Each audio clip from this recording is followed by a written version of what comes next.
So we learned on Monday how to make ice tables and find equilibrium concentrations of reactants and products. And many times this involved quadratic equations, polynomials, and so we use the solver on our calculators.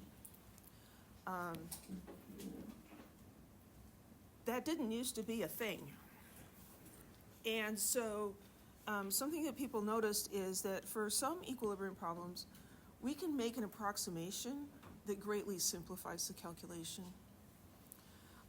without really affecting the accuracy. So if K is small, that means that the reaction does not proceed very far to the right. And especially if the initial reactant concentration is fairly large, then we can assume that X, the amount of it that changes, is small in comparison. In fact, so small that the reactant concentration is essentially unchanged, and we can just ignore that. If we're going to use this assumption, we have to check that it's valid by looking at the calculated value of X that we get and comparing it to the number it was subtracted from. If this is 5% or less, then we consider this approximation to be valid. If it's larger than 5%, then you need to use the quadratic equation or use a solver on a calculator.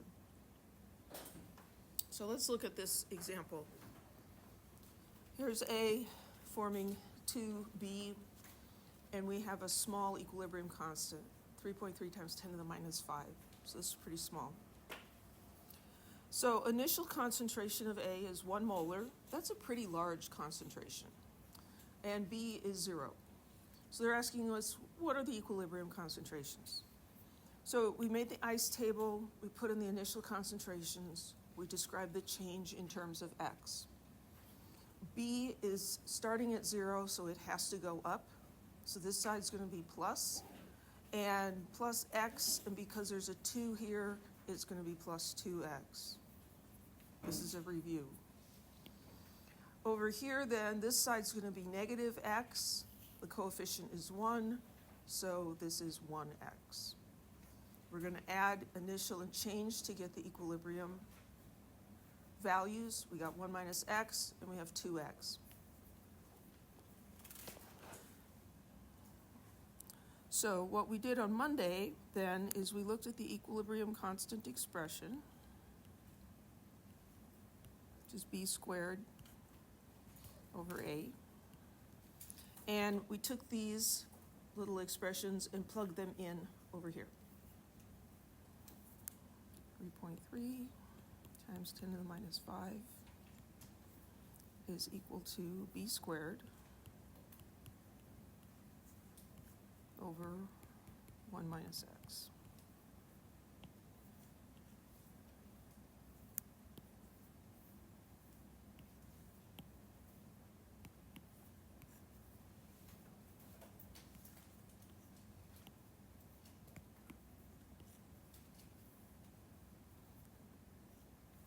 Just highlighting those so you can see where those numbers came from.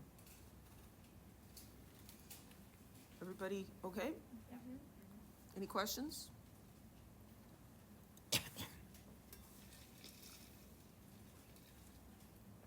So what we did on Monday is we took this mess and solved for X. Okay? We're not going to do that today. We're going to try the X is small approximation. So this is a small equilibrium constant. Not much B is going to be formed. And so we're going to say, well, 1 minus X, this X is so small that it doesn't really matter. That bothers a lot of people. It's the scale. So I live in Reedley, and there's like trucks with fruit all over the place, peaches and stuff right now. In the winter, it'll be oranges. And there's a weigh scale, right? And so they get a load, and they go to the scale, and they weigh the truck. And it's tons and tons and tons, right? Because the truck itself weighs tons, and then there's all the oranges or whatever. So they get the weight of the truck, and then as they pull away, 1 orange falls off. Do they have to go reweigh the truck? No, because that 1 orange is such a tiny piece of that whole truckload full of oranges, it just doesn't matter. Does that make sense? So we're saying that this X is like an orange that fell off the semi-truck. So small that it really doesn't matter. So what we're going to do then is we're going to say that this X is small. X is small, we're going to say that is essentially 0. Now, that does not mean that we make all the X's 0. X is small, but it still has value, right? That orange was small in comparison to the truck, but it still has mass. Here, 2 times the mass of the orange. Well, this isn't subtracted or added to anything. There's no reason to say, well, we can just say it's nothing. So we're only going to do this with X's that are added or subtracted. We'll leave all the other X's alone. Okay? So if this is 0, then the denominator here is just 1, right? And so we can say, well, then this is 3.3 times 10 to the minus 5 is equal to, I'm going to go ahead and square that. So that's 4x squared. This is much easier to solve. Divide both sides by 4. You can still use the solver. It's fine. Those cancel. I'm going to take the square root of both sides. So x is going to be the square root of 3.3 times 10 to the minus 5 divided by 4.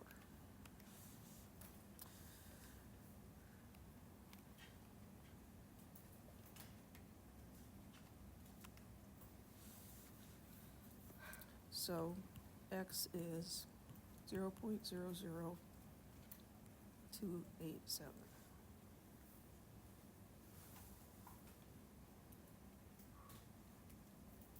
We can look at this number and say, well, yeah, that's pretty small compared to the 1, right? And if we're just thinking in terms of significant figures, right, this 1 has an uncertain digit in the tenths place. This has no value in the tenths or the hundredths. It doesn't have any value till the thousandths. So if we were doing just sig figs and subtracted this, it would still be 1. Yes?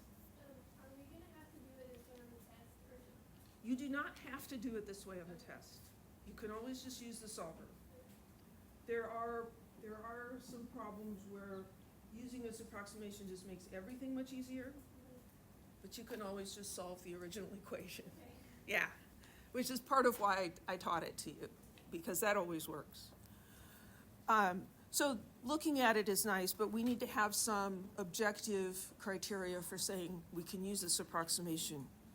So we want to take the x that we calculated and compare it to the thing we subtracted it from and find out what percent is it. So 0.0287 divided by 1 times 100 is going to give us 0.3%, right? Our x is 0.3% of the original concentration. If it's 5% or less, we're going to say this is good enough, okay? So then what you end up with for your concentrations is the concentration of A is still 1 molar, and the concentration of B is going to be 2 times X,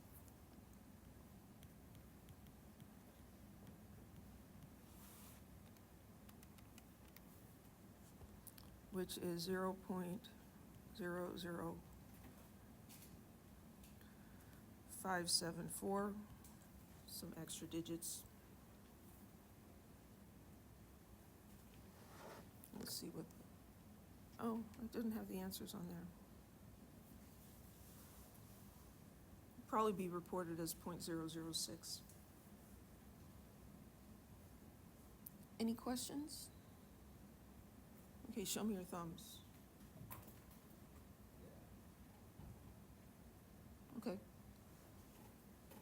Do you have a question? So where it says 2x parentheses 2 Mm-hmm. how did we get from there to 4x? That's a great question. So what I did is I simplified this. So 2x, the quantity squared, is 2x times 2x, right? Which is 4x squared. So I simplified that here because that was just going to make the rest of the math easier. Any other questions? You know, and if you are math averse, right, you can do the simplifying approximation here and still plug it into your solver. There's no problem with that. Okay, yep. What if in approximation, like what our equal sign have to be like approximation for that and like That's a great question. Should we have the wavy approximately equal sign? We don't do that. And the reason is because it's so small in comparison that it actually doesn't make a difference. And so we still say it's equal. And this is part of why we're very careful when we record our digits to communicate the level to which we know the number, the precision, right? If this, was 1.000000, well, then, yeah, we would include that. But it isn't. Yeah, great question. Anybody else? Let's see, get the answer off of there. Okay, let's use one with chemicals in it. Do an example. Reaction for the decomposition of hydrogen disulfide. Hydrogen disulfide smells really, really bad, like rotten eggs. Just saying. Here is the equilibrium constant, 1.67 times 10 to the minus 7, so really small. Reaction mixture, it tells us about the H2S and the H2 and S2. And we're supposed to find the equilibrium concentration of S2. We're going to start the same way. We're going to make an ice table. So I'm going to use, first of all, I'm going to select a marker because then it writes so much better. So I'm going to use the equation as the header for my ice table.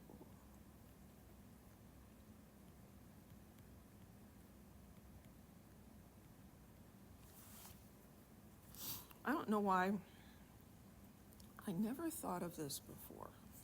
It occurred to me during lecture yesterday that I don't have to run the lines up through the equation and obliterate the arrows. That's much better. I don't know why I never thought of that. So here's my ice table. I like to put this double line here just to make it clear to myself, this is the reactant side, that's the product side, so I don't get confused. Okay, I've got my ice table. We've got concentrations. Now, it's not saying a reaction mixture initially contains, but it's saying it has this, and then it's asking for an equilibrium concentration. So these are the starting numbers, whether this is just at some point in time or whether it was what was originally in the container, it doesn't matter. This is what we have, so that's what we're going to use. So H2S, 0.100, H2, 0.100, and S2 is 0. Could this possibly be at equilibrium? This one's 0. If this was at equilibrium and this was truly 0, then the equilibrium constant would be 0. So this is the more real life. In real life, with the equilibrium constant, it never goes all the way because that would result in dividing by 0. and it never stays all the way to the left. So there's always something. It may be incredibly small. It might be one molecule, right? But we've got these scientific notation numbers, and 10 to the minus 30. Fine. Is that essentially zero? Yeah, absolutely. So then this would be a reverse equation, right? Since it's at zero, the S2 is zero, so it can only go up from there, right? Or no? That's correct. Since S2 is at zero, it can only go up from there, but it wouldn't be a reverse reaction. It's going to go forward. To the right is forward. Right? So this is going to have to decrease, and these have to increase. Right? So this one's zero, can't go lower. That means this whole side is going to have a positive sign. So this is plus x, and then we look at the coefficient. It's just 1, so this is plus 1x. This is also going to be plus x, but this one has a 2, so it's plus 2x. Everything on the other side has to be negative. So this is going to lose concentration, lose x, and again, we've got a 2 here. Didn't mean to do that. So 2x. On one side of the reaction arrow, everything is going down. On the other side, everything's going up.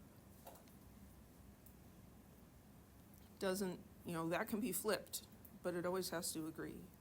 So then this is 0.100 minus 2x. This is 0.100 plus 2x.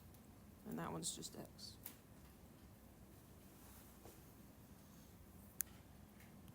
So equilibrium constant expression, H2 squared times S2 divided by H2S squared. Okay? So now we're going to plug in all these things that we know. 1.67 times 10 to the minus 7. That's our given equilibrium constant. And then the H2 is 0.100 plus 2x, the quantity squared.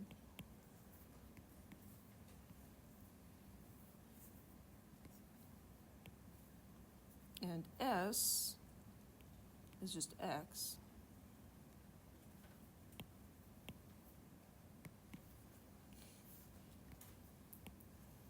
And H2S is 0.100 minus 2x, the quantity squared.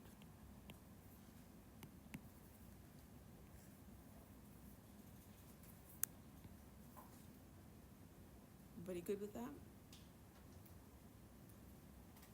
We could solve this for x, because we have these great calculators. But we're going to try the x is small approximation.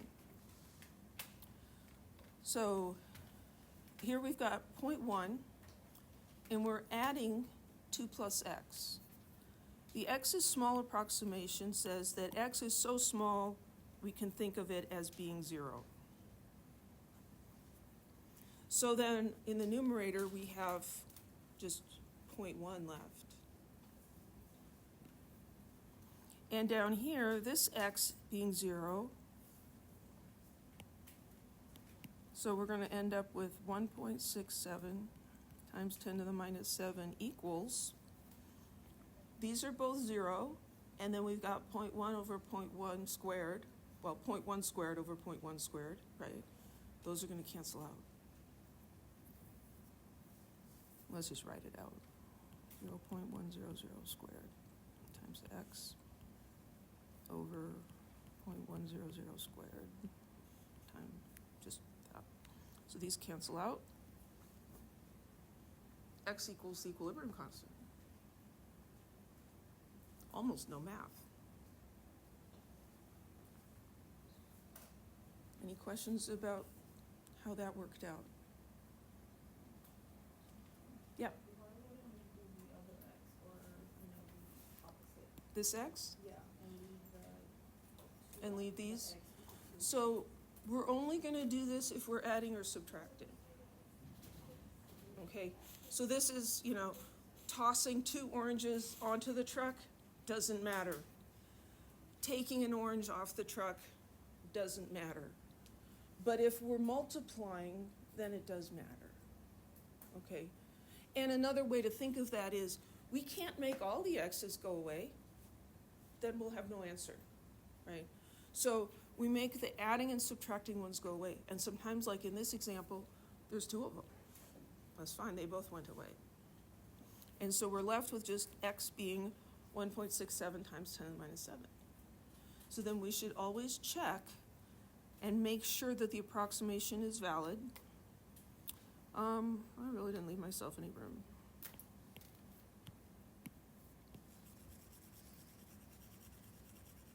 I'll make some room. So 1.67 times 10 to the minus 7, that's what x was. And we're going to divide it by what it was subtracted from or added to, 0.100 times 100. I should be able to do that in my head, but I don't trust myself.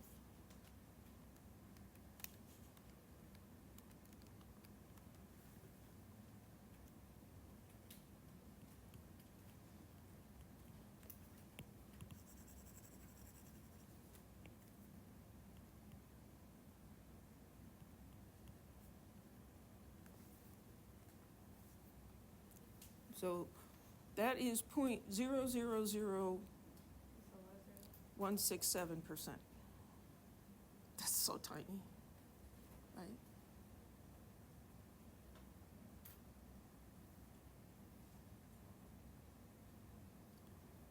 So then what's the concentration? They were asking us about the concentration of S2 at equilibrium. X is that concentration. So S2 at equilibrium is equal to that. And again, there's part of this that's disturbing. Well, how can we make some S2 without changing the concentrations of the other things?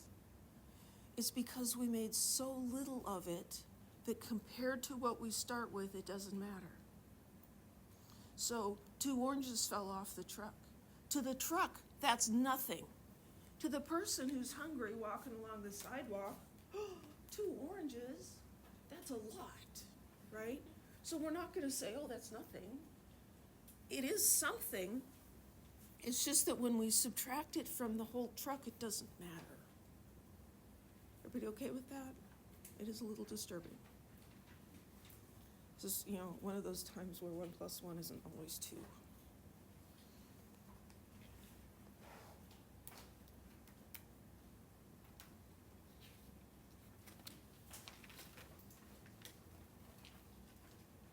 Okay, this looks the same, but it's different.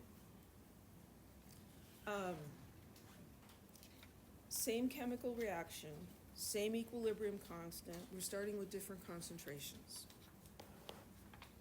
Going to follow the same pattern. Make an ice table.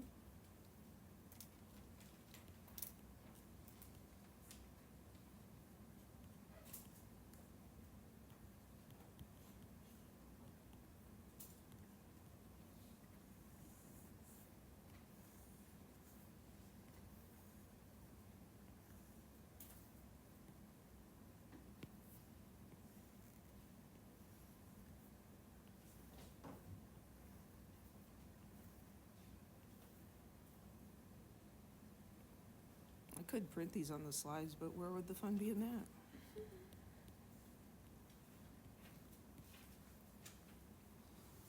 We made the ice table. We're going to put in the initial concentrations. Bless you. So here we have H2S is 1 times 10 to the minus 4.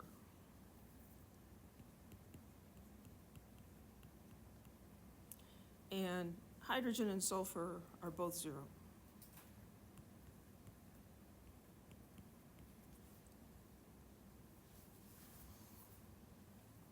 we have zeros on the product side, which means that the reaction must go in the direction of the products because we can't go lower than 0. So this side's going to be plus. That's not a plus. That was an X. And this side is going to be minus.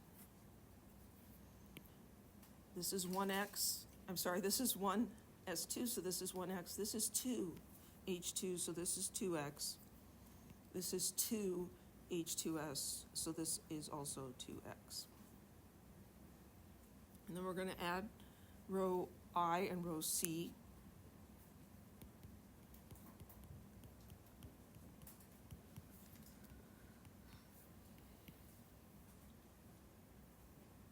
And we've got the same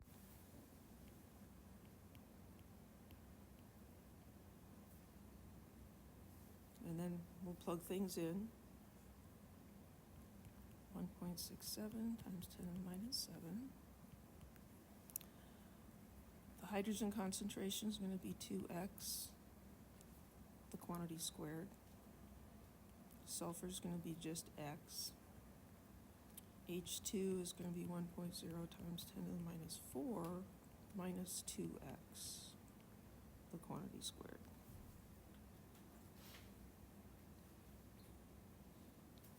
Do you want me to put the colored highlights on there? Yeah. Or are you good? You do? Okay, that's fine. It's kind of fun. So this is the H2S. This is the H2. Here's our S2. And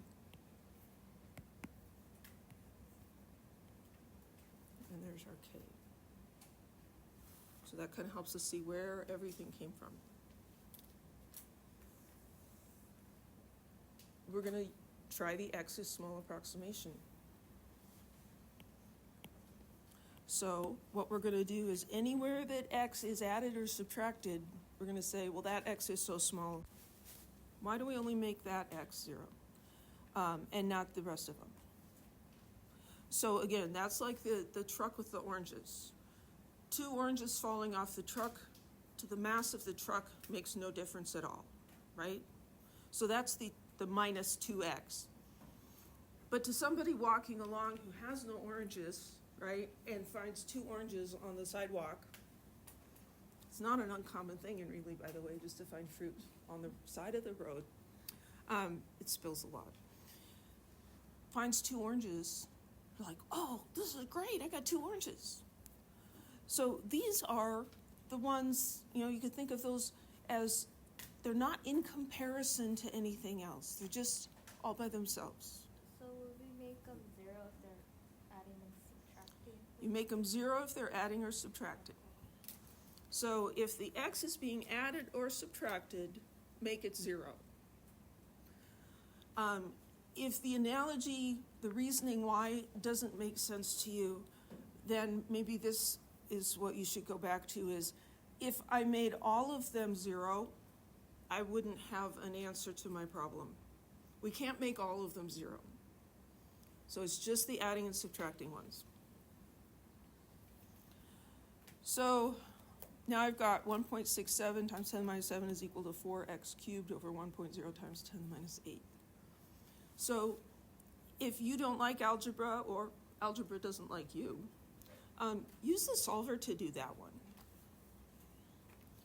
Otherwise, I'm going to take this number, I'm going to multiply by that, divide by that, and take the cube root.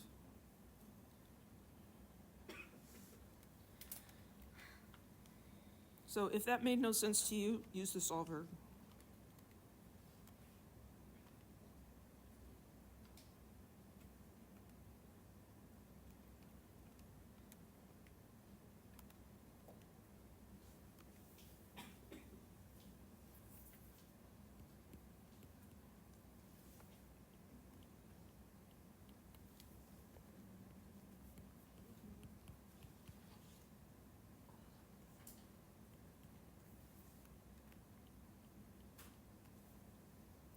Anybody else get that number? Yeah. Yes? No? Your answer, is not the same as the one that's. On the slide? Okay. Let me,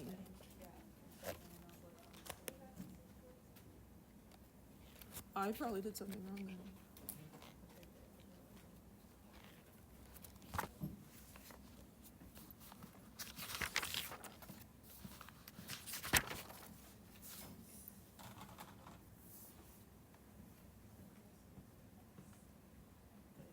I got, that's the number I got.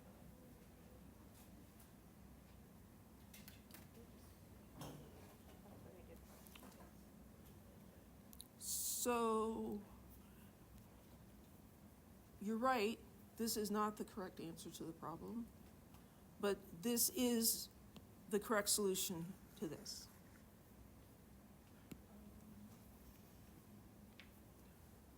So we get this, we use the x as small approximation, we have to test it to see if it's valid.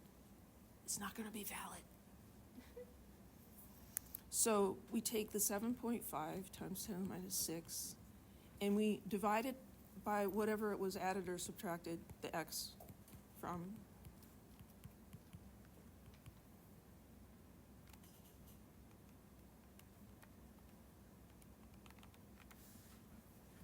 And this is 7.5%. It's too big. It's pretty small, but it's not small enough to meet the criteria we set. So then what we have to do is we actually have to solve the stupid thing.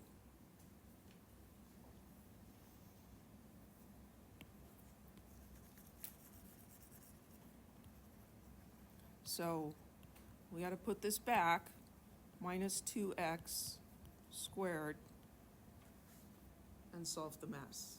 I'm using the solver. I don't know about you.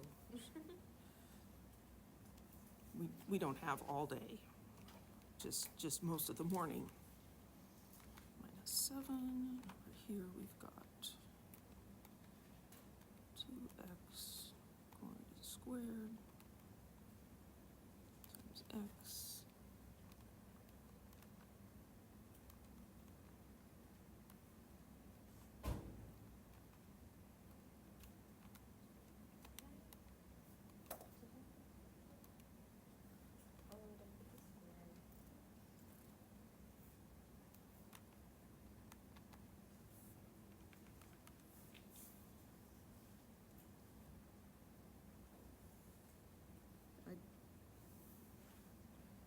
I did something wrong.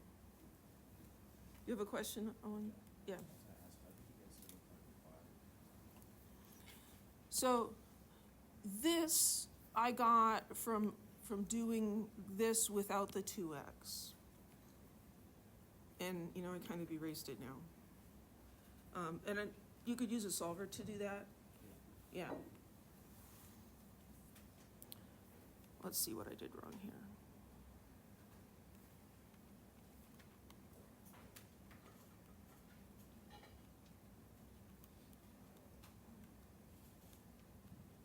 Oh, yep. I put a times sign in the denominator instead of minus. That makes a difference. There we go.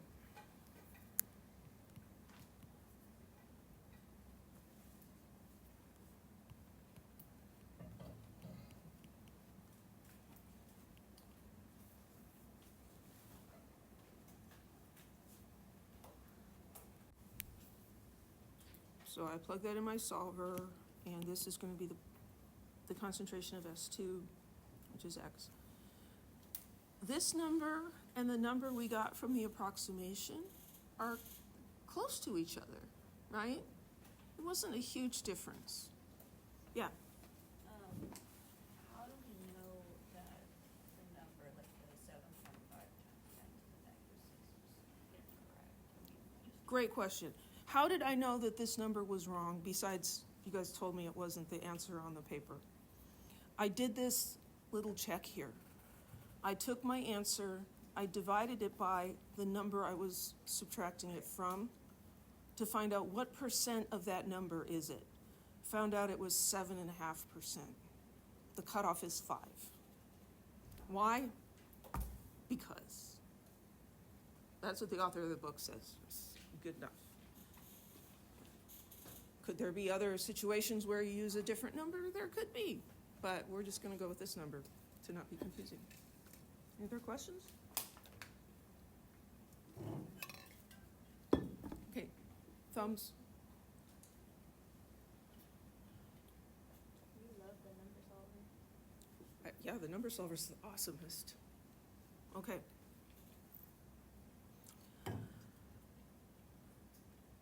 You can always try the X is small, as long as you check it. When is it most likely to be successful? When K is small and when the starting concentration is fairly big. This one times 10 to the minus 4, I looked at that and I thought, this isn't gonna work.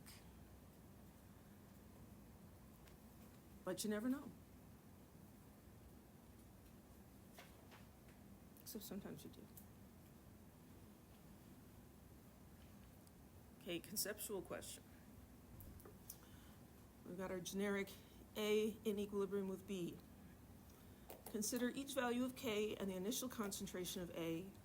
For which set of values does the X is small approximation most likely apply? This sort of relates to what I just said at the end of the last slide. So we've got the first two, we have the equilibrium constant being 10 to the minus 5. The last two is 10 to the minus 2. And then we also have initial concentrations of 0.25 or 0.0025. So X is small is going to work when the equilibrium constant is big or small?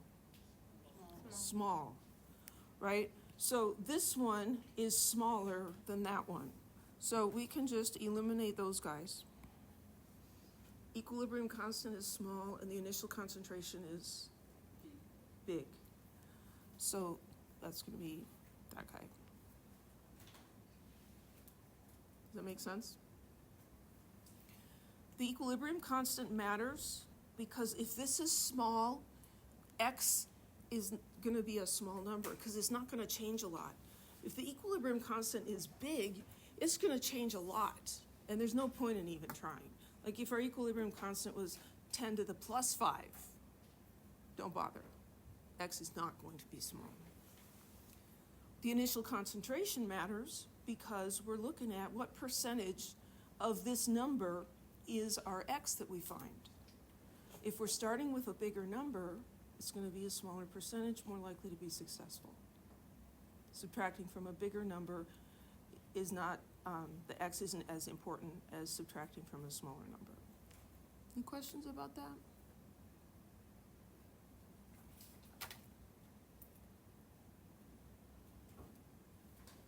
So, yeah.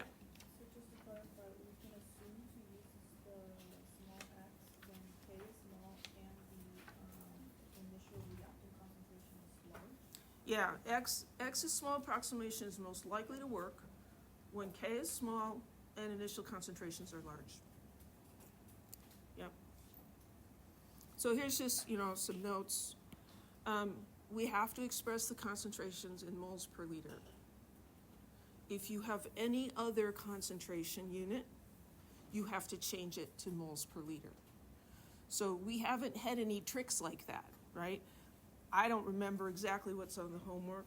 You could find something where they're giving you grams per liter or something. You have to change it to moles per liter. If you're doing it in partial pressures, it has to be in atmospheres. I'm pretty sure there are questions where they give you torr or something. Has to be in atmospheres. You need to use the appropriate equilibrium constant. And so this is another trick you should look out for. They might give you pressures and tell you what Kc is. Then you need to convert Kc to Kp using that equation, right? We can use moles in place of concentration or partial pressure only when the moles of reactants in the chemical equation is equal to the moles of products. in my opinion, this isn't even worth thinking about. Just always use moles per liter, don't use moles. And the X is small approximation does not mean that X is 0. Doesn't mean that you make all the X's 0, because then all you have is 0. It's just the X's that are being added or subtracted.